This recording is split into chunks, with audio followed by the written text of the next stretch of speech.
C'est l'heure de vous informer, mesdames et messieurs, bonsoir et bienvenue dans ces bulletins d'information. À la une de l'actualité, Patrick Mouyaya, le porte-parole du gouvernement, répond à l'ultimatum de la plateforme C64 sur l'organisation du dialogue inclusif d'ici le 15 août prochain. Il a fait savoir lors d'un briefing animé ce mercredi 29 juillet, le porte-parole du gouvernement laisse entendre que l'agenda du président de la République ne dépend pas de cet ultimatum. Suivez ces propos recueillis par Lubanza Diou. Le président de la République a son agenda. Le président de la République a son timing. Le président de la République a dit qu'il organiserait le dialogue. Le président de la République a dit qu'il prendrait son ordonnance. L'agenda du président de la République ne répond pas à une quelconque forme d'ultimatum. L'agenda du président de la République répond aux impératifs de l'État suivant la direction dans laquelle le président de la République nous a engagés. Et donc, je ne veux pas rentrer, je présume que c'était une idée politiquement politicienne, je ne veux pas rentrer là-dedans, je vais rester dans le fait que le président, comme garant de la nation, a pris un engagement d'engager le pays dans la voie du dialogue, comme dit par le cardinal. Il fera les choses en son temps, il fixera le cadre, et cela ne doit pas être confondu à une quelconque réponse parce qu'il y a eu un ultimatum ou parce qu'il y a eu ceci.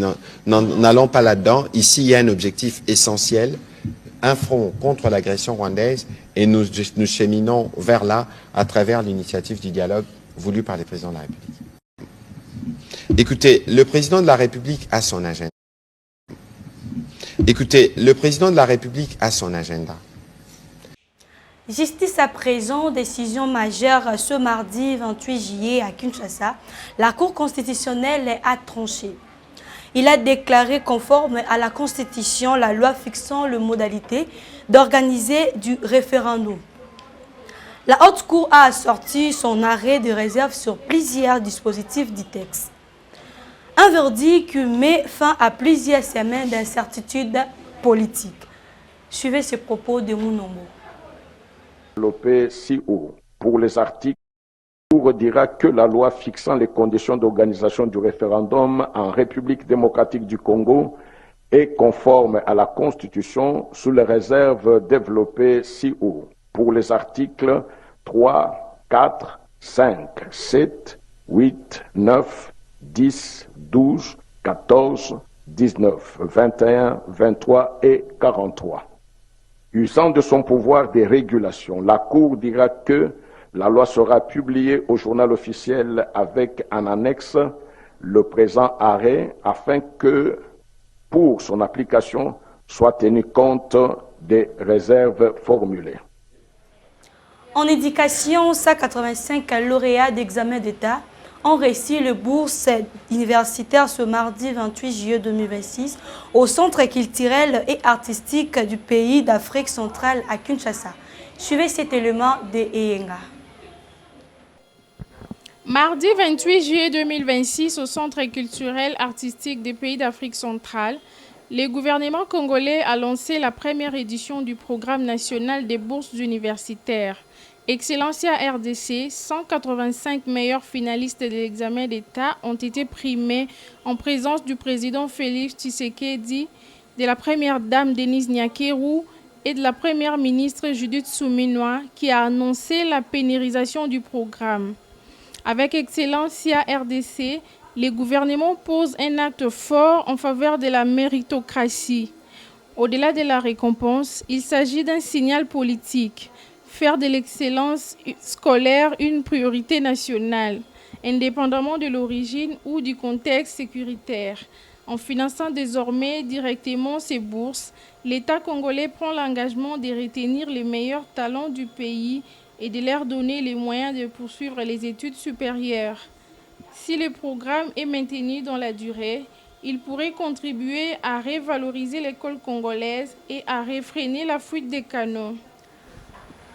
Parlons de la sécurité alors que les opérations militaires se poursuivent contre le rebelle ADF dans le territoire de Mombasa. La situation sécuritaire en Outouri demeure préoccupante. Les autorités provinciales et la MONUSCO ont tenu des discussions afin d'évaluer Le défi sécuritaire est de renforcer la coordination des actions visant à protéger les populations civiles. Ces opérations menées contre les ADF témoignent de la menace qui représente ces groupes armés dans l'est de la RDC. Le défi sécuritaire persiste et continue d'affecter les populations locales. Les échanges entre les autorités et la MONUSCO traduisent l'importance d'une coopération étroite pour améliorer la sécurité, prévenir de nouvelles attaques et favoriser un retour progressif à la stabilité.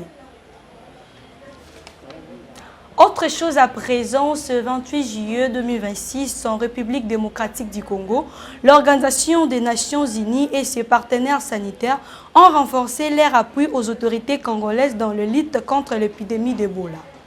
Particulièrement dans les zones touchées dans l'est du pays, cette intervention vise à améliorer la surveillance épidémiologique, le dépistage, la prise en charge de malades et la sensibilisation des communautés afin de limiter la propagation du virus.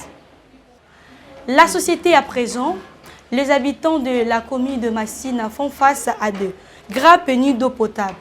Depuis plusieurs jours, cette situation perturbe les activités quotidiennes et pousse de nombreuses familles à parcourir de longues distances pour s'approvisionner de l'eau. Reportage d'Ariel Mouka et de Bonnet Tipome. Depuis plusieurs jours, les habitants du quartier 1 et 2 de la commune de Massina font face à une coupure d'eau qui touche la commune et qui met en évidence les difficultés persistantes d'accès à un service essentiel. Les habitants dénoncent cette situation qui bouleverse leur quotidien. Certains sont contraints de parcourir plusieurs kilomètres pour trouver de l'eau potable, tandis que d'autres doivent en acheter à des prix plus élevés, ce qui pèse sur leur budget. Face à ces problèmes, les habitants de ces coins de la capitale demandent aux autorités compétentes de recevoir cette situation qui perturbe la vie quotidienne.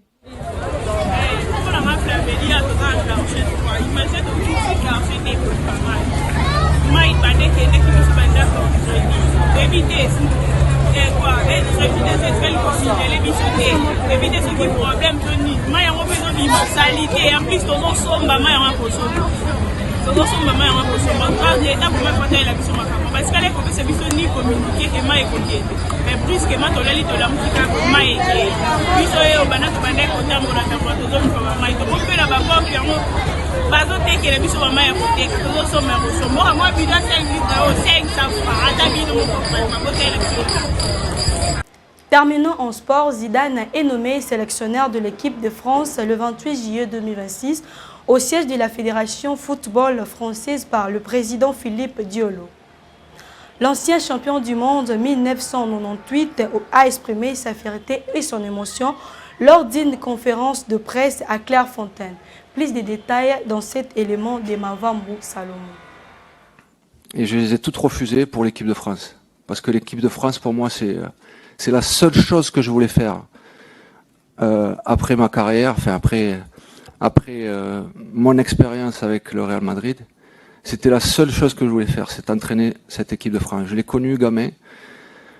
C'est la fin de ce bulletin d'information. Merci de l'avoir suivi et bonne suite du programme.